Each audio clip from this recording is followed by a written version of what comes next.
الحمدللہ وکفا وسلام علی عبادہ الذین اصطفیٰ اما بعد فاعوذ باللہ من الشیطان الرجیم بسم اللہ الرحمن الرحیم۔ گزشتہ چند دنوں سے خبر گردش کر رہی ہے کہ لاہور کی ایک مسجد میں 2 اداکاروں نے رقص اور گانے کی شوٹنگ کی ہے۔ اس واقعے کی جتنی مذمت کی جائے کم ہے۔ کسی کو احساس ہے کہ یہ کتنا سنگین جرم ہے؟ مسجد کے بارے میں فرمایا کہ ان المساجد للہ، مسجدیں اللہ کی ہیں۔ حضرت عبداللہ ابن عباس رضی اللہ عنہ سے روایت ہے، حضور صلی اللہ علیہ وسلم نے ارشاد فرمایا کہ جب قیامت قائم ہوگی تو تمام مسجدوں کی زمینیں فنا ہونے کی بجائے ایک ساتھ مل جائیں گی اور جنت کا حصہ بن جائیں گی۔ نیز حضور صلی اللہ علیہ وسلم نے ارشاد فرمایا کہ اللہ تعالیٰ کو سب سے زیادہ محبوب جگہ مساجد ہیں۔ مسجد شاعر اللہ میں سے ہیں۔ شاعر اللہ کا معنی اللہ کے دین کی نشانیاں اور علامات ہو۔ حضرت شاہ عبدالعزیز محدث دہلوی رحمہ اللہ نے اپنی تفسیر فتح العزیز میں شاعر اللہ کی تفصیل میں لکھتے ہیں کہ جس طرح کعبۃ اللہ شاعر اللہ میں سے ہیں، اسی طرح تمام مساجد بھی شاعر میں سے ہیں۔ اور شاعر اللہ کی تعظیم کے بارے میں قرآن کریم فرماتے ہیں وَمَن يُعَظِّمْ شَعَائِرَ اللَّهِ فَإِنَّهَا مِن تَقْوَى الْقُلُوبِ، اور جو کوئی اللہ تعالیٰ کی یادگاروں کا ادب رکھے گا تو یہ ادب دلوں کی پرہیزگاری میں سے ہیں۔ مسجد کا اتنا ادب ہے کہ حضور صلی اللہ علیہ وسلم نے ارشاد فرمایا جنبوا مساجدکم الصبیان والمجانین، کہ اپنے بچوں اور پاگلوں کو مسجدوں سے دور رکھو، اور فرمایا جب تم دیکھو کہ کوئی مسجد میں گمشدہ چیز کا اعلان کر رہا ہے تو اس کو کہو لا ردہ اللہ علیک، ان اللہ تعالیٰ تجھے یہ چیز واپس نہ کریں۔ آگے ارشاد فرمایا فإن المساجد لم تبن لہذا، اس لیے کہ مساجد ان باتوں کے لیے نہیں بنائی گئی۔ امام قرطبی رحمہ اللہ ان المساجد للہ کی تفسیر میں لکھتے ہیں افرد المساجد لذکر اللہ، مساجد میں خالص اللہ کا ذکر کریں۔ ولا تتخذوها ہزوا، اور اس میں ہنسی مذاق اور کھیل کود نہ کیا جائے۔ غور کرنے کی بات ہے کہ وما كان صلاتهم عند البيت الا مكاء وتصدية، اس آیت میں مشرکین کی نمازیں تو بس سیٹیاں اور تالیاں بجانا ہے۔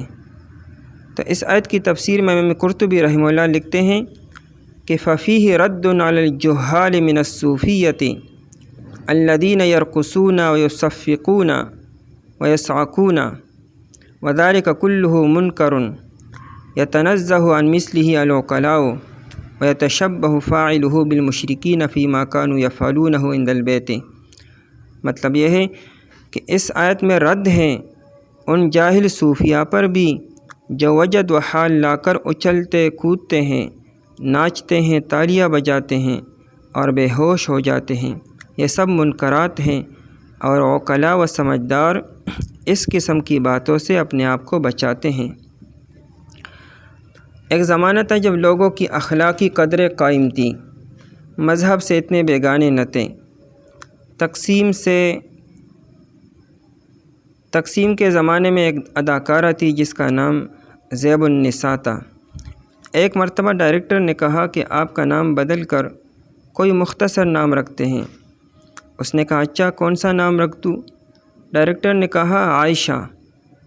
وہ اداکارہ یہ سنتے ہی آگ بگولا ہو گئی اور جوتا نکال کر اس کے سر پر مارنے لگی کہ پہلے سے ہی آخرت برباد ہے، اب ایک پاکیزہ مقدس ہستی امہات المؤمنین کے نام کی بے حرمتی کروں۔ قرب قیامت کے فتنوں میں ایک سفیانی فتنہ بھی ہے جو ظہور امام مہدی سے پہلے آئے گا۔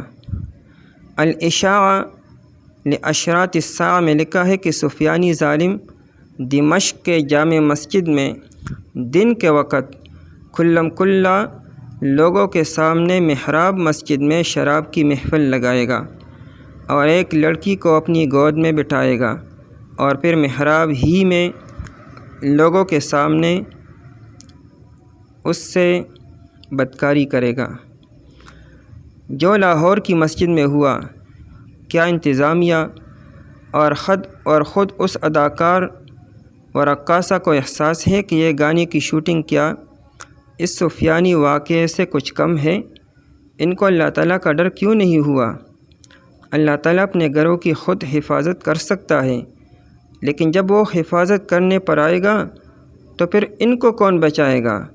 یہی فرمایا فلولا کان من القرون من قبلکم اولو بقیۃ ینہون عن الفساد فی الارض الا قلیلا ممن انجینا منہم۔ فرمایا جو امتیں تم سے پہلے ہو گزری ہیں ان میں ایسے سمجھدار کیوں نہ ہوئے جو کہ دوسروں کو فساد پھیلانے سے روکتے، سوائے چند آدمیوں کے جن کو ہم نے عذاب سے بچا لیا۔ مطلب آیت کا یہ ہے کہ ان اقوام پر عذاب اس لیے آیا کہ ان میں قانون الہی کی نافرمانیوں سے روکنے ٹوکنے والے بہت ہی کم تھے، اگر کثرت سے ہوتے تو عذاب نہ آتا۔ اللہ کرے کہ وزیر خان مسجد کے اس دل خراش واقعے میں جو ملوث ہیں وہ پہلے اللہ تعالیٰ سے معافی مانگ لیں۔ گناہ اور غلطی پر ڈٹ جانا اور تعویلات کرنا یہ شیطان کی صفت ہے، اور گناہ پر نادم و پشیمان ہونا توبہ و استغفار آدم علیہ السلام کی صفت ہے۔ وآخر دعوانا ان الحمد للہ رب العالمین۔